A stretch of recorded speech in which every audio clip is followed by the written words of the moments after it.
कि जो मुस्तफ़ा से वफादारी करते हैं वो कल भी हलाली थे, आज भी हलाली है और क़यामत तक हलाली रहेंगे। जिसकी रगों में हलाल खून है वो कल भी मुस्तफ़ा के वफादार थे, आज भी मुस्तफ़ा के वफादार हैं और इंशाअल्लाह क़यामत तक मुस्तफ़ा के। अब झगड़ा समझिए, अब मैं कोई ज्यादा छेड़ाकशी नहीं करूंगा, आपने आज गौसे आजम को समझाऊंगा इंशाल्लाह। जब मैं इस बात को हर जगह तकरीर में कहता हूं, लोगों अगर रसूल आजम को समझना चाहते हो तो गौसे आजम को समझ लो, ये क्लियर है बात। जो गौसे आजम को समझ लेगा उसकी समझ में रसूल आजम, अरे बोलो उसकी समझ में रसूल आजम। अच्छा एक बात बताओ, नमाज वो पढ़ते हैं कि नहीं? अरे पढ़ते हैं ना, कुरान पढ़ते हैं, अजान पढ़ते हैं और तिलावत करते हैं ना, वो भी पढ़ते हैं, सब कुछ करते हैं। फर्क क्या है? अब ये फर्क कारी यूसुफ साहब से, हाफिज मारूफ साहब से, मौलाना फहीम कारी जाना से मत पूछो, अल्लाह के कुरान से पूछो। कुरान हम कहाँ जाएं? जिससे मिलते वही कहता हम हक पे। शिया में जाओ हम हक पे, राफजी कहे हम हक पे, देवबंदी कहे हम हक पे, बरेलवी कहे हम हक पे, वहाबी कहे हम हक पे, अहले हदीस कहे हम हक पे, जमात इस्लामी कहे हम हक पे। कुरान फैसला कर हक पे कौन है। हम तो जिसकी सुनते हैं वही कहता है हक पे। और कुरान उठाओ, सूरह फातिहा तो पढ़ते ना, सूरह फातिहा हम शरीफ कुरान में ही है ना, इसका तर्जुमा सुनो, इहदिना सिरातल मुस्तकीम, ऐ अल्लाह हमको सीधे रास्ते पर चला। मोहब्बत से जुमकर सुभान अल्लाह। सीधे रास्ते पर चला। जोहर में ये दुआ, असर में ये दुआ, मगरिब में ये दुआ, इशा में ये दुआ, फजर में ये दुआ, ऐ अल्लाह सीधे रास्ते पर चला। अब लोग कहते हैं मौलाना हमारे और तुम्हारे उनके दरमियान झगड़ा क्या है? असल झगड़ा समझाओ, कुरान उनका भी वही है, अल्लाह उनका भी वही है, हमारा भी वही है, फर्क क्या है? कुरान में फर्क नहीं है, तर्जमे में फर्क है जी। बेशक जानते हो इस इहदिना सिरातल मुस्तकीम का तर्जमा क्या किया उन्होंने, देवबंदियों ने पता क्या किया? इहदिना सिरातल मुस्तकीम, ऐ अल्लाह हमको सीधा रास्ता दिखा। तो हम तो भाई सह गए, मैं तुमने देखा ही कहां भी? अबे वो कहते हैं हमको सीधा रास्ता दिखा, तो हम कह रहे हैं अभी चक्कर में देखने के लगा है, चलेगा कब? कयामत तक तो तू देखता ही रहेगा। हम सुन्नी कहते हैं दिखाना काम मुस्तफा का है, चलाना काम खुदा का है। सुभान अल्लाह, सुभान अल्लाह, वाह वाह वाह वाह, क्या कहने। अरे बोलो दिखाया नबी ने है, बेशक नबी ने सीधा रास्ता दिखा दिया। अब देखो एक ये तो बात आ गई उसकी, आप समझेंगे इधर से, मगर खुदा की कसम एक बात बताओ, जो नबी को गुनाहगार कह दे क्या वो मुसलमान हो सकता है? नहीं। बोलो ईमानदारी से, हरगिज़ नहीं। उठाओ 26वां पारा सूरह फतह उठाओ, और मेरी मस्जिद में संबल में मस्जिद कारी यूसुफ साहब खूब जानते हैं, कुर्बत से जानते हैं, इनसे पूछ लो हजरत से वहाँ मामला कैसा है। अल्हम्दुलिल्लाह। मगर देखिए तवज्जो से, मोहब्बत से बोले या रसूल अल्लाह, देखिए समझ के, ईमानदारी से, जितने लोग वहाँ अल्लाह अकबर पे खड़े होते थे, जितने लोग, मुझसे पहले इमाम और भी थे, पता चला कि 20-30 लोग बैठे हैं और 15-20 लोग खड़े हैं अल्लाह अकबर पे, अल्लाह अकबर पे। मैंने एक दिन देखा, दूसरे दिन देखा, तीसरे दिन देखा, चौथे दिन देखा, जब 5-6 दिन देखते रहा, मैंने कहा कहीं ये जख्म नासूर ना बन जाए। मैंने इशा की नमाज के बाद सलाम फेरा, और सलाम फेर के मैं खड़ा हुआ, और खड़े होके मैंने कहा भाई जो इस्लामी भाई खड़े हो जाते हैं अल्लाह अकबर पे, वो हदीस मुझे भी सुना दें ताकि मैं कल से मैं भी खड़ा होने लगूं। क्या कहने मौलाना, मुझे भी सुना दो भाई। वाह वाह वाह वाह। अब जब मैंने इतना कहा उनके दिमाग के फ्यूज उड़ गए, क्योंकि हदीस में कहीं है ही नहीं। हदीस में है तो हय्या अला सलाह, हय्या अल फलाह पे खड़ा होना है, अल्लाह अकबर पे खड़ा होना कहीं नहीं है। अब मैंने कहा कि भाई जो हदीस जिन्होंने पढ़ रखी है मुझे सुना दो ताकि मैं भी अफजलियत पर अमल कर लूं, मगर कोई नहीं सुना सका। मैंने कहा एक बात तो ये है, और दूसरी बात ये है जब उन्होंने पढ़ा नहीं है तो जिद क्यों दिखा रहे हैं? इमाम के इमाम क्यों बनने हैं? इमाम जब बैठा तो तुम भी बैठे रहो ना भाई। तो ईमानदारी से अल्लाह का करम है, तुम देख लियो कभी भी जाके पूरी मस्जिद में कोई मुसाफिर ना आ जाए नया, वो तो खड़ा हो सकता है, वहाँ का सुन्नी भी और देवबंदी भी, सबको अल्लाह अकबर पे बैठना जरूरी है। क्या कहने कारी साहब दूसरी बात और मैंने कही, दूसरी बात मैंने कही कि अल्लाह अकबर पे खड़े क्यों होते हो? तो एक ने जवाब दिया पहले से अलग से हट के कि मौलाना अल्लाह का नाम बड़ा है, अल्लाह के नाम पे हम इसलिए खड़े हो जाते हैं, अल्लाह का नाम बड़ा है। और दूसरी बात ये कि सफ़े सीधी करने के लिए। मैंने कहा कि चटियल मैदान राजस्थान की पहाड़ी में नमाज पढ़ लिया क्या? अबे सफ़े सीधी तो यहाँ मस्जिद में ऑलरेडी पहले से ही है, सफ़े तो सीधी है ना। अब कहता है अल्लाह अकबर पे खड़ा, अल्लाह का नाम बड़ा है, तो फिर झुके मत ना, रुकू में जा मत, अल्लाह के नाम पे खड़ा ही रहे। अल्लाह के नाम पे झुक क्यों रहा, सजदा क्यों कर रहा? अल्लाह का नाम बड़ा है ना।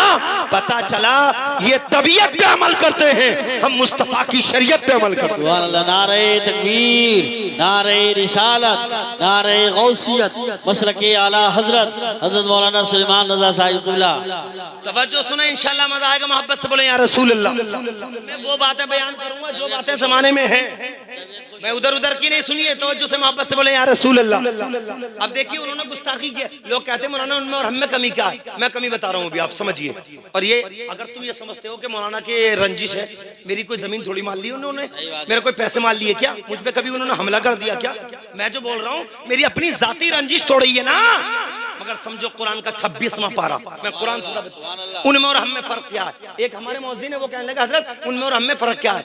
इत्तेफाक से मैं खड़ा था कुरान पाक के करीब, वहीं मस्जिद में संभल में, और मैंने जैसे कुरान खोला ना तो सूरह फतह ही निकल गई। अल्लाह की कुदरत देखो, सूरह फतह निकली और उसमें पता है एक आयत लियग़फ़िर लकल्लाहु मा तक़द्दम मिन ज़ंबिका व मा तअख़्ख़रा व युतिम्म निअमतहु अलैका व यहदियका सिरातन मुस्तक़ीमा। मोहब्बत से पढ़ो उनका सवाल। जानते हो इस आयत का तर्जुमा क्या क्या उन्होंने देवबंदियों ने बताया? क्या क्या का ए रसूल, ए महबूब, ए नबी, हमने आपके अगले पिछले गुनाह सब माफ कर दिए। बोलो माज़अल्लाह। बोलो यार माज़अल्लाह। क्या नबी से गुनाह हो सकता है? नहीं। जो नबी से गुनाह माने वो नबी हो ही नहीं सकता। जिससे गुनाह हो जाए वो नबी नहीं हो सकता, और जिससे गुनाह ना हो वही अल्लाह का सच्चा नबी हो। बेशक। अब उन्होंने क्या तर्जुमा किया? ए नबी, हमने अगले पिछले आपके गुनाह माफ कर दिए। माज़अल्लाह। हम तो ये कहते हैं वो तुम्हारा अपना नबी होगा जो मदरसा देवबंद से बना लिया होगा, जो गुनाहगार होगा। अल्लाह का नबी कल भी बेऐब था, आज भी बेऐब है, और कयामत तक मुस्तफा बेऐब रहे। अब देखो तर्जुमे का फर्क। उन्होंने क्या किया? अगले पिछले गुनाह माफ कर दिए नबी तुम्हारे, मगर मेरे अच्छे रजा, मोहब्बत से झूम कर सुभान अल्लाह, हुजूर अच्छे रजा सैयदी सरकार आला हजरत इस आयत का तर्जुमा क्या करते हैं? ए महबूब, हमने आपकी उम्मत के अगले पिछले गुनाह सब माफ कर दिए। सुभान अल्लाह, सुभान अल्लाह। यही तो मोहब्बत है, यही तो फर्क है। मगर मुसलमानों समझो, मैं आपको सिर्फ समझा रहा हूँ इसलिए कि आप सोचें हम कुरान पढ़ते हैं। क्या मैंने बात कहाँ से शुरू की थी? इहदिना सिरातल मुस्तकीम, अल्लाह हमको सीधे रास्ते पर चला। बोलो सीधे रास्ते पर। अच्छा वो कहते हैं हमारा सीधा रास्ता, सब कहते हैं हमारा सीधा रास्ता। अब कुरान से पूछो सीधा रास्ता है कौन सा? सीधा रास्ता कौन सा है? तो कुरान कहता है सिरातल लज़ीना अनअमता अलैहिम, सीधा रास्ता उन लोगों का है जिन पर अल्लाह ने इनाम फरमाया। सुभान अल्लाह, जिन पर अल्लाह ने इनाम फरमाया। हमसे मत पूछो सीधा रास्ता किसका है, कारी यूसुफ साहब से मत पूछो सीधा रास्ता किसका है, मौलाना मारूफ साहब से मत पूछो किसका सीधा रास्ता है, मौलाना फहीम से मत पूछो किसका सीधा रास्ता है, कुरान से पूछो किसका सीधा रास्ता। तो कुरान कहता है सिरातल लज़ीना अनअमता अलैहिम, सीधा रास्ता उन लोगों का है जिन पर अल्लाह ने इनाम फरमाया। अब उसे देखो, अभी बात पेचीदा की पेचीदा रही, अभी बात ये पूरी क्लियर नहीं हुई। कुरान ये बता हम कैसे पहचाने किन लोगों का रास्ता है जिन पर तूने इनाम फरमाया? तो कुरान का 5वां पारा, मोहब्बत से बोलो कर सुभान अल्लाह, कुरान का 5वां पारा अल्लाह फरमाता है अनअमल्लाहु अलैहिम मिनन नबिय्यीना वस्सिद्दीकीना वशुहदाई वस्सालिहीन। मोहब्बत से बोलो झूम कर सुभान अल्लाह। अल्लाह का इनाम नबियों पर है, अल्लाह का इनाम सहाबा पर है, अल्लाह का इनाम शहीदों पर है, अल्लाह का इनाम वलियों पर है। सुभान अल्लाह।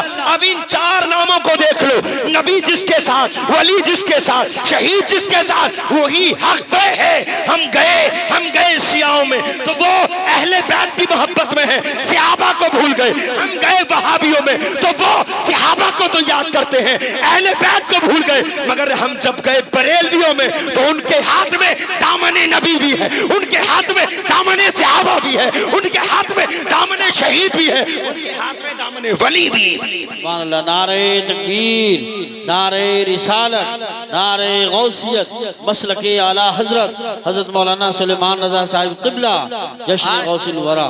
आज जो दिल का दर्द है वो तुम्हारे सामने रखूंगा गौसे आजम के ताल्लुक से, और कुछ बातें वो होंगी जो इस्लाही होंगी। जी। हमारी कौम के अंदर जो माँ बहनों के अंदर बीमारी फैल रही है नौजवानों के अंदर, उसके मुताल्लिक भी बयान करूंगा। मोहब्बत से बोलो या रसूल अल्लाह, तड़प के बोलो झूमकर सुभान अल्लाह।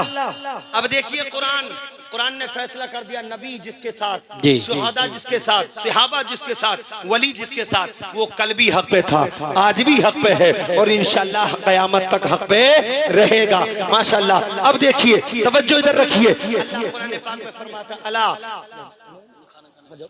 मोहब्बत से बोले या रसूल अल्लाह। अल्लाह कुरान पाक में इरशाद फरमाता है, अला इन्ना औलिया अल्लाह, बेशक अल्लाह के वली वो हैं, इन्हें कोई डर, अरे बोलो, इन्हें कोई डर नहीं है, वला हुम यहज़नून, और ये हमेशा खुशहाल रहते हैं। अच्छा एक बात बताओ, जो नमाज ना पढ़े वो वली हो सकता है? बोलो।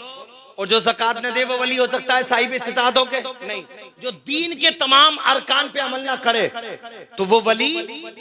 मगर आज हमारी कौम भी ऐसे वलियों के चक्कर में पड़ गई, जो 2-2 4-4 अंगूठी पहन ले, शोभ दे दिखा दे, लंबे लंबे बाल रख ले, छोटे से ऊंचे से जुब्बे पहन ले और बिल्कुल नमाज ना पढ़े, नमाज ना पढ़े। तो हमारी कौम क्या समझती है, कुछ दिखा दे अनहोनी, कुछ दिखा दे अनहोनी, समझते हैं ये तो बड़े पहुंचे हुए हैं, ये तो बहुत पहुंचे हुए हैं। याद रखो, जो शरीयत पे अमल ना करे वो अल्लाह का वली नहीं हो सकता, वो अल्लाह का वली नहीं हो सकता। जो नमाज ना पढ़े वो अल्लाह का वली नहीं हो सकता। अल्लाह ने कुरान में कहा, लज़ीना आमनू व कानू यत्तकून, वली वो होता है जो हर हाल में अपने रब से डरता है। अच्छा एक बात बताओ, वली की तो बात है ही आला, वलियों के सबसे बड़े सरदार गौसे आजम है ना? वलियों के सरदार का नाम क्या है? गौसे आजम, पीराने पीर गौसे आजम। अच्छा एक बात बताओ ईमानदारी से, पूरी दुनिया में माँ के पेट से कोई हाफिज कुरान पैदा हुआ? बोलो, कोई हाफिज कुरान पैदा हुआ? नहीं। मगर जिस गौस का तुम जलसा कर रहे हो उस गौसे आजम की थोड़ी सी करामत सुन लो, मोहब्बत से बोलो या रसूल अल्लाह। जलसे में बरकत हो जाए। हमारे यहाँ बच्चा हो जाए 4-5 साल का तो उसे ये भी सलीका नहीं होता कि आऊज़ु कैसे पढ़ी जाती है, बिस्मिल्लाह कैसे पढ़ी जाती है। मगर वाहरे गौसे आजम, गौसे आजम की वालिदा जिनका नाम फातिमा उम्मुल खैर अमतुल जब्बार, गौसे आजम की माँ, जब 4 साल 4 महीने 4 दिन की उम्र हुई गौसे आजम की, तो माँ फातिमा उम्मुल खैर अपने बेटे अब्दुल कादिर का हाथ पकड़ के जीलान के मकतब में ले गई और मकतब में ले जाके उस्ताद के सामने बिठा दिया। और माँ फातिमा उम्मुल खैर ने कहा, उस्ताद मोहतरम मेरे बेटे की बिस्मिल्लाह खानी करा दो। मगर सुनो गौसे आजम के दीवानों, गौसे आजम की 4 साल 4 महीने 4 दिन की उम्र है। उस्ताद के सामने बैठ गए, 2 जानू बादब होके। अब जब बैठे ना, उस्ताद ने कहा पढ़ो बेटा ताऊज़ अऊज़ु बिल्लाहि मिनश शैतानिर रजीम। गौसे आजम ने पढ़ दी। कहा बेटो पढ़ो बिस्मिल्लाहिर रहमानिर रहीम। गौसे आजम ने पूरी बसमला पढ़ दी। कहा बेटा पढ़ो सूरह फातिहा अल्हम्दुलिल्लाहि रब्बिल आलमीन। गौसे आजम ने 4 साल में पूरी अल्हम्द सुना दी। मोहब्बत से बोलो सुभान अल्लाह। अब उस्ताद ने कहा बेटा पढ़ो पहला पारा अलिफ लाम मीम ज़ालिकल किताबु ला रैब फीह। जब इतना कहा गौसे आजम खामोश हो गए, चुप गए। गौसे आजम के उस्ताद ने कहा बेटा पढ़ते क्यों नहीं? कहा उस्ताद और आगे से पढ़ाओ। सुभान अल्लाह। क्या है? मदरसे में जाओ, कारी जानम के पास, मौलाना फहीम के पास, अलिफ बाता का कायदा पढ़ाएंगे 6 महीने, उसके बाद 2-3 पारे पढ़ाएंगे, उसके बाद हिफ्ज़ कराते हैं। मगर गौसे आजम के उस्ताद ने कहा पढ़ो बेटा पहला पारा। गौसे आजम ने कह दिया नहीं उस्ताद आगे से पढ़ाओ। कहा बेटा पढ़ो दूसरा पारा सयक़ूलु सुफ़हाउ मिनन नास। कहा और आगे से। उस्ताद ने कहा तिलकर रुसुलु फ़द्दलना बादहुम अला बाद। कहा और आगे से। कहा चौथा पढ़ लो ला तनालुल बिर्रा हत्ता तुनफ़िक़ू मिम्मा तुहिब्बून। कहा और आगे से। कहा पढ़ लो 5वां वल मुहसना मिनन निसाई इल्ला मा मलकत ऐमानुकुम। कहा और आगे से। कहा छठा। कहा और आगे से। कहा 7वां पढ़ो। कहा और आगे से। कहा 8वां पढ़ लो। कहा और आगे से। कहा 9वां पढ़ लो। कहा और आगे से। कहा 10वां पढ़ लो। कहा आगे से। उस्ताद ने अपने हाथ सर पे रख लिए और कहा बेटे ऐसे शागिर्द से कभी पाला नहीं पड़ा, तुम बता दो तुम्हें कहां से पढ़ाऊं? तो गौसे आजम ने कहा उस्ताद मोहतरम मैंने 18 पारे कुरान के हिफ्ज़ याद कर लिए हैं, मुझे 19वें पारे से पढ़ा। सुभान अल्लाह। नारे तकबीर, नारे रिसालत, नारे गौसियत, मसलकी आला हजरत, फैज़ान आला हजरत हजरत मौलाना सुलेमान रज़ा साहिब क़िबला। कितने पारे? 18 पारे हिफ्ज़। कैसे हिफ्ज़? उस्ताद मोहतरम ने कहा ताज्जुब से बेटा अब्दुल कादिर 4 साल की उम्र है, 18 पारे हिफ्ज़ कैसे? आज मेरी माँ और बहनें बैठी हैं, तवज्जो से सुने। आज की माँ और बहनों को क्या अल्लाह माफ करे कहता हूँ, देखियो माँ अच्छी होती है तो बेटे अच्छे होते हैं। माँ उम्मुल खैर फातिमा होती है तो बेटा गौसे आजम होता है। माँ फातिमा होती है तो बेटा इमाम हुसैन होता है। माँ अच्छी होती है बेटा साबिर पिया, माँ अच्छी बेटा आला हजरत, माँ अच्छी बेटा मखदूम सिमरा, माँ अच्छी बेटा निजामुद्दीन, माँ अच्छी बेटा अलाउद्दीन, माँ अच्छी बेटा कुतुबुद्दीन, माँ अच्छी बेटा फरीदुद्दीन, माँ अच्छी बेटा शाह बरकतुल्लाह मारे नबी होता है। जब माँ अच्छी होती है तो उनके पेट से बेटे भी अच्छे ही पैदा हुआ। मगर अफसोस आज की माओ की हालत सुनो। माँ की हालत आज की क्या है, खुद तो आता नहीं नमाज का मामला, तो बेटे को क्या सिखाएगी नमाज? गुस्ल नहीं करना जानती, नियत बांधना नहीं जानती, जानती है तो क्या रात के 12 बजे तक नाटक देखना। और नाटक भी कौन सा, पाकिस्तानी। अगर कहने लगे कारी साहब के नाटक मत देखो, ना ना कुछ गलत थोड़ी कर रही हो, उर्दू का ही तो है, तो उर्दू का तो फिर उर्दू में गाली बक दे किसी को। मैं उर्दू का नाटक देखने में कोई बात नहीं, माज़अल्लाह गलत है। और खुदा की कसम मैं खुद बता रहा हूँ, जितना असर नाटक से पड़ा है ना, ये पाकिस्तानी नाटक से हमारी कौम का, क्योंकि उसमें सारी स्टोरी है घर की, नंद के साथ कैसे हैं, सास के साथ कैसे हैं, और देवर के साथ कैसे हैं, जेठ के साथ कैसे हैं, बताओ यार। और वो फिर पहले तो ना थी नाटकबाज, देख देख के हो गई नाटकबाज। सच्ची बात बता रहा हूँ ईमानदारी से, हालात बड़े नाजुक हैं। हाँ, और जो फैशन चल रहा ना नाटक में, एक सूट निकल लिया फिर तो कोई भी कसर ताननी पड़े, कोई भी कुछ बात करनी पड़े, वो सूट जरूर बना दी जो नाटक में देख लिया पहने हुए। माज़अल्लाह सुमा माज़अल्लाह। मगर देखो ईमानदारी से मैं सच्ची बात बता रहा हूँ, इन अफसोस। और मैं ये बात तो कारी साहब बड़े मोहब्बत के साथ कहना चाहूंगा कि हमारी बस्ती में अभी ये बीमारी कम है। कौन सी? ये जादू टोने वाली कम है। वरना शहर संभल में जब से मैं पहुंचा हूं ना, रोजाना 10-15 केस ऐसे आते हैं कि फला की औरत ने ये करा दिया, फला की औरत ने ये करा दिया, फला की औरत ने ये करा दिया। अब भैया सब करने वाले भी इसी काम पे बैठे हैं, ना आता कुछ ना जाता कुछ, वो बस लेके बैठ जा कलम दबा आंगी तो है ही। अब मैंने एक और देखा कबीर की सराय संभल में, वहाँ एक बाबा था, नंबर देता था सट्टे के नंबर। अब मैं एक दिन पहुंच गया उस बाबा के पास, मैंने भाई सबको क्यों गुमराह कर रहे हो? तो कह रहा कि हजरत मेरे पास तो कुछ भी नहीं है, मगर मानते ही ना तो मैं दे देता हूँ। मैंने कहा फिर तुम्हारी इतनी शोहरत का जरूरी है, कुछ नहीं है? बोले 100 नंबर लिख लेता हूँ, 1 दे के 2 दे के 3 दे के सब लिख लूँ। अब 100 में तो 1 तो जरूर आगा, वो 99 तो बैठ जा सुकून से कि यार हमारे नसीब महीना। वो जो जिसका आ गया वो 100 जगह प्रचार करे कि उस बाबा ने कर दिया, अल्लाह माफ करे। ये सच्ची बात बयान कर रहा हूं। और खुदा की कसम अफसोस होता है, रक्षा पोलर जो रक्षा चलाते हैं संभल में 80% रक्षा चलाने वाले सट्टा खेल रहे हैं। 80% हराम दौलत हराम है। और मैं गौसे आजम की जिंदगी से तुम्हें साबित करूंगा कि मेरे गौसे आजम ने हमें सबक क्या दिया है। मोहब्बत से बोलो या रसूल अल्लाह। 18 पारे हिफ्ज़ याद कर लिए। उस्ताद ने कहा बेटा कैसे? गौसे आजम का जवाब सुनो। गौसे आजम फरमाते हैं मेरी माँ फातिमा उम्मुल खैर 18 पारों की हाफिज़े कुरान है, और बाद में याद नहीं। गौसे आजम कहते हैं कि जब मेरी माँ हाफिज़े कुरान है और जब मैं माँ के पेट में था, मेरी माँ फजर की नमाज पढ़ के जब तक दुनिया का काम नहीं छूती थी, जब तक के कुरान के 18 पारों की तिलावत नहीं कर लेती थी, माँ तिलावत करती थी। मैं पेट में सुन सुन के 18 पारों का हाफिज़ कुरान। सुभान अल्लाह। माएँ अच्छी होती है, मगर अफसोस आज की माँ खुद नमाज नहीं पढ़ती तो बच्चे से कैसे पढ़वाएगी, है ना? खुद नमाज नहीं पढ़ी, बहाने ही काफी चाहिए कि इसने ये कर दिया, उसने ये कर दिया। और एक बात और सुनो, मैं मसले की बात सुना रहा हूँ, मेरे जहन में अचानक में आ गई तो आप सुन लीजिए। मैं आपके लिए मसला बयान कर रहा हूँ, ये नसीहत की बात है हमारी माँ और बहनों के लिए, ये आप जिम्मेदारी ना दें। एक बात मसला सुन ले गौर से, अगर आपके नापाक कपड़े हैं, सुन लो ये बात आ गई, तो नापाक कपड़े हैं आपके, तो आपके कपड़े नापाक बीवी के धोने से पाक हो जाएंगे। मगर आपके कपड़े नापाक है तो आपकी बेटी के धोने से आपके कपड़े पाक, भाई के कपड़े भाई के धोने से पाक नहीं होंगे, बहन के कपड़े बहन के धोने से पाक नहीं होंगे, माँ के कपड़े बेटी के धोने से पाक नहीं होंगे, और बेटी के कपड़े माँ के धोने से पाक। मगर अफसोस ये जो ना हजरत बटन वॉशिंग मशीन, ये तो बहुत खतरनाक चल गया। 10 कपड़े पाक, एक होते मैले, एक होते नापाक। हर कपड़ा मैला नापाक नहीं होता। और आदमी सफेद कपड़े पहना हो नापाकी लग जाए तो वो कपड़ा सफेद बेशक है मगर नापाक हो गया। और नापाक कपड़े को अलग धोना चाहिए।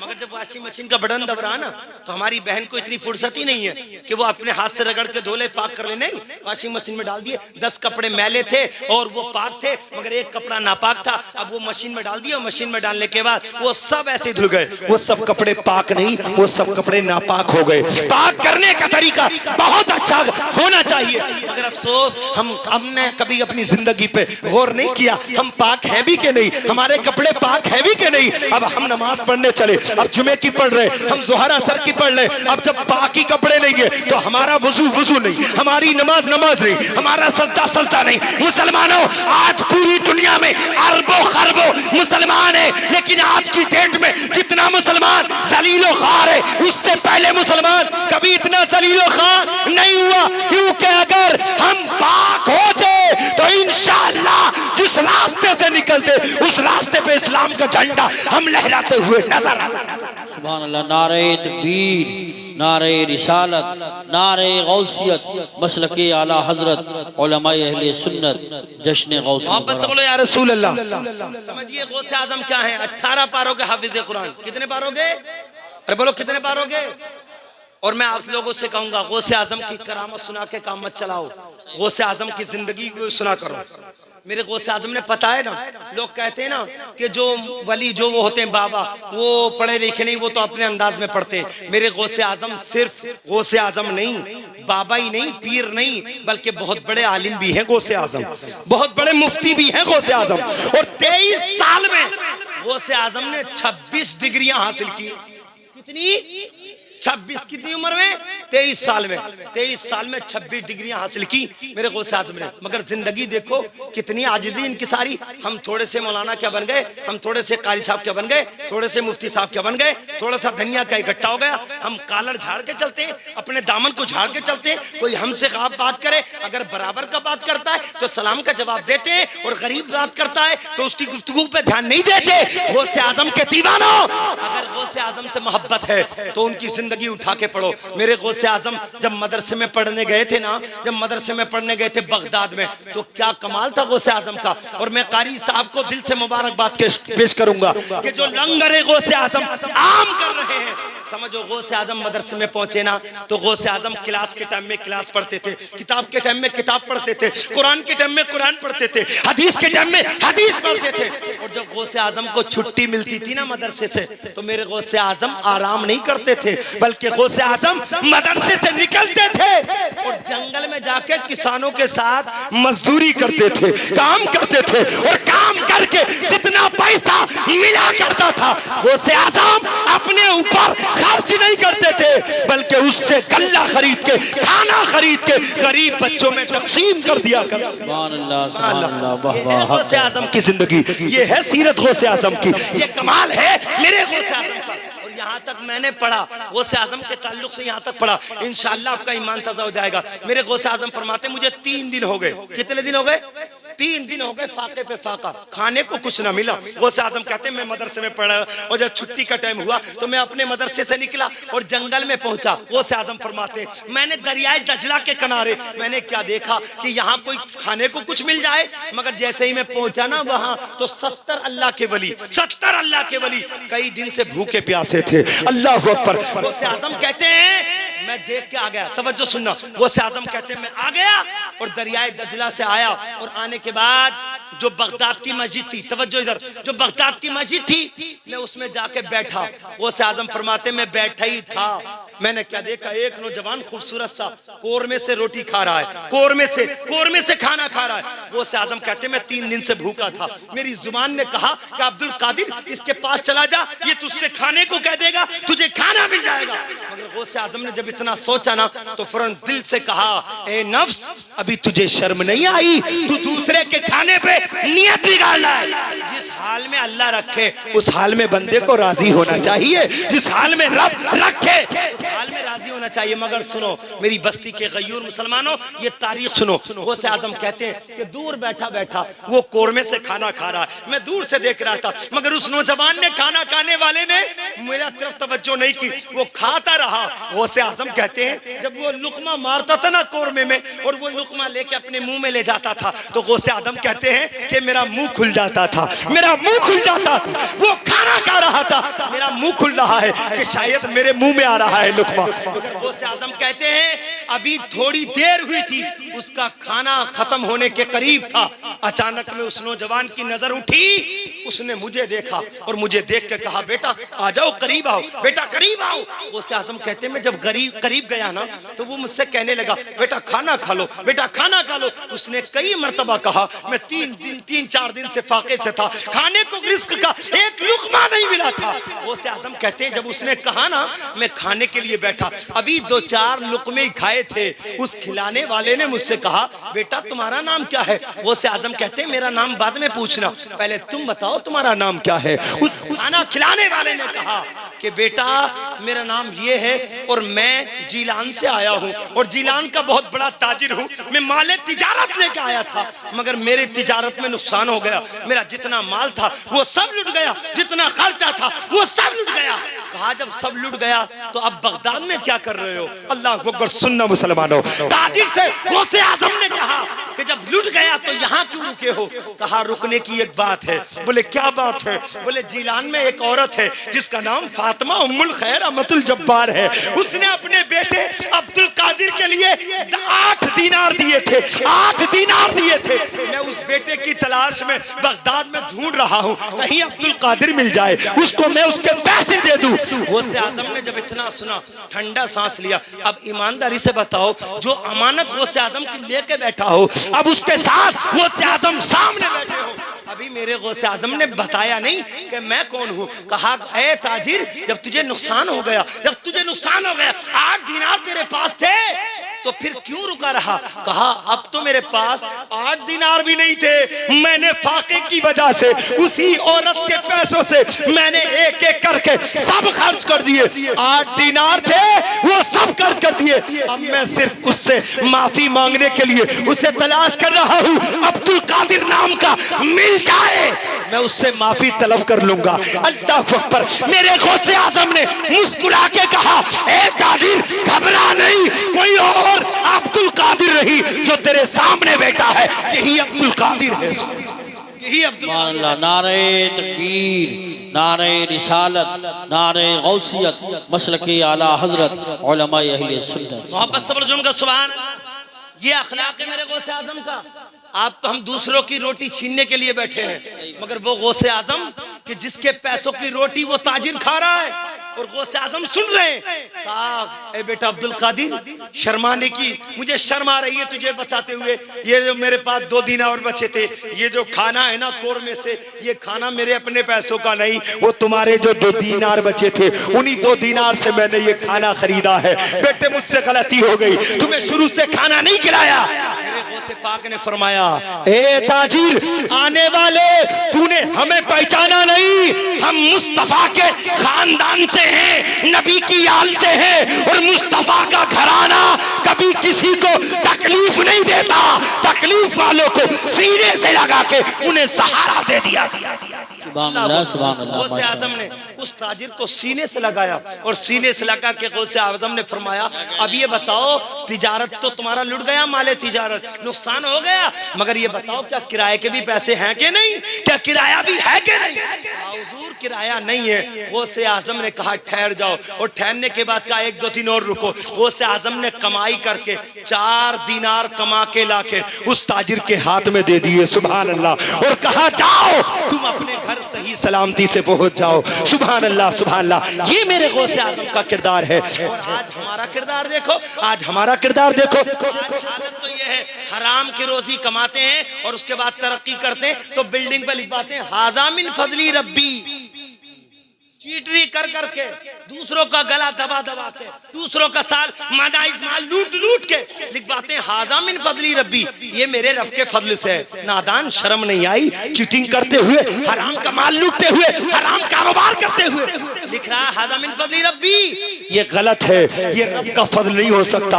हराम कौन से तरक्की रब का बंदा नहीं कर सकता। इसलिए अमल करो, हलाल रोज़ी खाओ, इंशाअल्लाह दुनिया में भी चमक होगी, आखिरत में भी होगी। और मैं बता दूं ईमानदारी से, जो सिक्कों के गुलाम होते हैं उनसे कुछ भी करवा लो, जो रुपयों के मोहताज होते हैं उनसे कुछ भी करवा लो।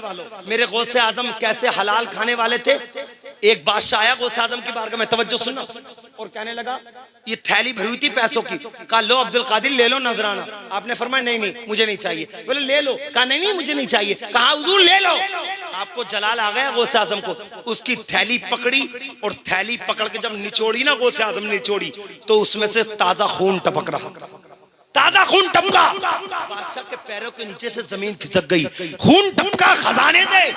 आपने फरमाया जालिम, शर्म नहीं आती, इधर उधर का लूट के, नाजायज जनता का पैसा लूट के अब्दुल कादिर को नजराना देता है, अब्दुल कादिर को तोहफा देता है। पता चला हलाल रोजी मुस्तफा और गौसे आजम का गुलाम खाता है, हराम रोजी नबी और गौसे आजम का गुलाम को हाथ नहीं लगाता है। हलाल वो खाते हैं जो गौसे आजम से मोहब्बत करते हैं, रसूल आजम से प्यार। मेरे गौसे आजम की शान समझो। बस आखिर में तकरीर का बिल्कुल एंड है, आखिर में सिर्फ एक वाकया और उसके बाद तकरीर खत्म। मैंने जो शुरू में दावा पेश किया था कि गौसे आजम को समझ लो तो रसूल आजम समझ में, अरे बोलो रसूल आजम समझ में आ जाएंगे। आखिरी तारीख। अच्छा एक बात बताओ, लाउड स्पीकर हटा दो तो मेरी तकरीर मदरसे पे पहुंच सकती है? बोलो ईमानदारी से, मेरी आवाज जा सकती है? नई मस्जिद तक भी नहीं जा सकती। मगर मेरे गौसे आजम की करामत देखो। जानते हो मेरे गौसे आजम ने कहा बगदाद में, ये मेरा कदम हर वली की गर्दन पे है। गौसे आजम बोले तो बगदाद में गरीब नवाज में इंडिया से कहा कि अब्दुल कादिर जहां चाहो कदम रख लो। सुभान अल्लाह। बोले बगदाद में, पूरी दुनिया में जहां जहां वली थे सब वलियों ने कहा कि जहां चाहो कदम रख लो। मगर जानते हो ये पावर आई कहां से? मैं पूछता हूँ गौसे आजम, तुम्हारे अंदर कमाल कैसे? तुम बोलो बगदाद से, आवाज संभल में, आवाज इंडिया में, आवाज अमेरिका में, आवाज बर्तानिया में, आवाज पाकिस्तान में, आवाज अफगानिस्तान में, कैसे? गौसे आजम खुद जवाब देते, मैं 23 साल का था, 26 डिग्रियां हासिल कर ली, मगर मुझे लोगों के सामने तकरीर करते हुए शर्म लगती थी।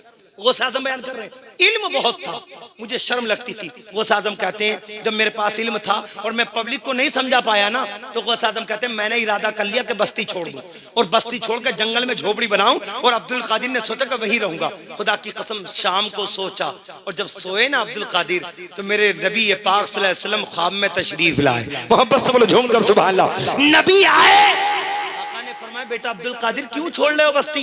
कहा नाना जान क्या करूं, इल्म बहुत है लेकिन लोगों को समझाते हुए शर्म लगती है, करूं तो करूं कैसे? मेरे नबी ने फरमाया बेटा अब्दुल कादिर बस्ती मत छोड़ो, जिस चीज की जरूरत है वो जरूरत पूरी कर लो। बेटा अब्दुल कादिर मुंह खोलो, मोहब्बत से बोलो झूमकर सुभान अल्लाह। मुंह खोलो। जब मुंह खोला ना गौसे आजम ने, मेरे मुस्तफा ने लुआबे दहन थूक मुबारक निकाला और गौसे आजम के हल्क में डाला और कहा नबी ने, बेटा अब्दुल कादिर अब तुम्हारे सीने में इतनी पावर हो गई, तुम्हारी जुबान में इतनी पावर हो गई, बोलोगे बगदाद से और सारी दुनिया में तुम्हारी आवाज सुनी जाए। सारी दुनिया में ये जानते हो ये तो कमाल है। मगर जैसे ही सुबह हुई ना, सुबह हुई थूक नबी का चाटा और मुझे कहते हुए ये बड़ा खुशी होती है कि मुसलमानों जब नबी के थूक में इतना कमाल है तो मुस्तफा की जात में कितना कमाल होगा। नबी का थूक इतना बाबरकत है तो नबी का जिस्म अतहर कितना बाबरकत होगा। समझो नबी ने थूक पिला दिया। सुबह को जब सूरज निकला, फजर की नमाज हुई और उसके बाद गौसे आजम ने कहा कि बगदाद के लोगों आज अब्दुल कादिर तुम्हें तकरीर सुनाएगा। मोहब्बत से बोलो सुभान अल्लाह। अब्दुल कादिर तुम्हें तकरीर सुनाएगा। अच्छा एक बात बताओ, जितने लोग बैठे हो तुम्हारे दिल में क्या है मुझे पता है? बोलो यार। और मेरे दिल में क्या है तुम्हें पता है? नहीं, ना मुझे पता ना तुम्हें पता। मगर ये मेरे गौसे पाक का जलसा है। जनता आ गई, भीड़ आ गई और जनता कितनी 100-200 नहीं 70,000। कितने लोग? 70,000 का मजमा बैठ गए बगदाद में। कोई लाउड स्पीकर नहीं था, माइक वाइक नहीं था। कैसा मामला था। अल्लाह अकबर। गौसे आजम ने तकरीर शुरू की ना, तो उसी दौर के एक अल्लाह के वली जिनका नाम शेख साद अबुल हसन अंसारी है, 529 हिजरी की बात है, उन्होंने गौसे पाक की करामतें सुन रखी थी कि बहुत पावरफुल हैं गौसे पाक। वो गौसे आजम का इम्तिहान लेने के लिए चले अपने मुल्क से, और जब बगदाद में आए तो क्या देखा 70,000 का मजमा है और तकरीर गौसे पाक कर रहे हैं कुर्सी पे बैठ के। तो शेख साद अंसारी सोच रहे थे आगे बैठूं आगे पहुंचूं, मगर जगह आगे ना मिली, 70,000 मजमे के पीछे जगह मिली। मोहब्बत से झूम कर सुभान बैठ गए। मगर गौसे आजम की जब तकरीर सुनी ना, तो साद अंसारी कहते हैं जितनी आवाज आगे वाले को आ रही उतनी आवाज मुझ पीछे बैठने वाले को आ रही थी। सुभान अल्लाह। ये तो कमाल छोड़िए, दूसरा कमाल मैं अहम बता रहा हूं, उसके बाद तकरीर का बिल्कुल एंड कर रहा हूं, समझिए ईमानदारी से क्या है तकरीर। अब देखिए गौसे आजम जब तकरीर कर रहे हैं ना, तो तकरीर कर रहे थे अल्लाह के एक होने पे, अल्लाह के एक होने पे। गौसे आजम जब तकरीर करते रहे ना, तो साद अंसारी कहते हैं क्या तकरीर की है, क्या अच्छा होता शिर्क के मौजू पे तकरीर कर दे। सोच रहे हैं मन में साद अंसारी, मेरे गौसे आजम ने टॉपिक चेंज किया और शिर्क के मौजू पे तकरीर शुरू कर दी। सुभान अल्लाह। अब जब टॉपिक पे तकरीर कर दी, साद अंसारी कहते हैं क्या अच्छी तकरीर की। साद अंसारी कहते हैं मेरे दिल में तीसरा ख्याल आ गया, क्या अच्छी तकरीर की, क्या अच्छा होता फना और बका के मौजू पे तकरीर कर देते। मेरे दिल में ख्याल आया, उधर गौसे आजम ने मौजू चेंज करके फना और बका के मौजू पे तकरीर कर दी। गौसे आजम तकरीर करते रहे, 7 टॉपिक, कितने 7 टॉपिक, अलग अलग इशू, अलग अलग मौजू आए, गौसे आजम ने सब पे तकरीर कर दी। 8वां टॉपिक गौसे आजम के ताल्लुक से साद अंसारी कहते हैं 8वां टॉपिक मेरे दिल में आया, क्या अच्छा होता गौसे आजम नबी के इल्मे गैब पे तकरीर कर।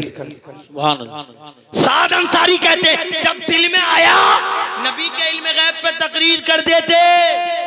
इधर आया ही था ख्याल, मेरे गौसे आजम कुर्सी से खड़े हो गए और खड़े होके बोले साद अंसारी आज जिस टॉपिक को तू कहेगा अब्दुल कादिर उसी टॉपिक पे तकरीर कर दे। सुभान अल्लाह। नारे तकबीर, नारे रिसालत, नारे गौसियत, मसलके आला। आज जिस टॉपिक को तू कहेगा अब्दुल कादिर उसी टॉपिक पे तकरीर कर देगा। साद अंसारी ने अपना कुर्ता फाड़ा और कुर्ता फाड़ के बोले मस्जिद में आ गए, बोले बगदाद वालों, जब बगदाद के गौसुल वरा के इल्म का आलम इतना है तो मदीने के मुस्तफा के इल्म का आलम कितना होगा। जब बगदाद का गौसे आजम इतना बुलंदो वाला है तो मदीने का रसूल आजम कितना बुलंदो वाला होगा। इसलिए प्यारे हम सबको चाहिए वलियों से मोहब्बत करें, वलियों की जिंदगी अपने अंदर लाएं, वलियों के नक्शे कदम पर चले। और इंशाअल्लाह ताहिर रज़ा साहब भी आ गए, मेरी तकरीर के फौरन बाद इंशाअल्लाह इनसे कलाम हम और आपको समाप्त करना है। अल्लाह फरमाता है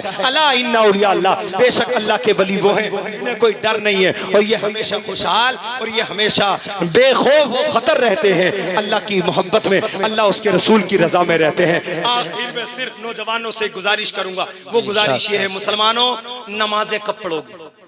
बिल्कुल नमाजें कब पढ़ो। अगर हम गौसे आजम के दीवाने तो नमाज कौन पढ़ेगा भाई? हम गौसे आजम के दीवाने तो पढ़ेंगे।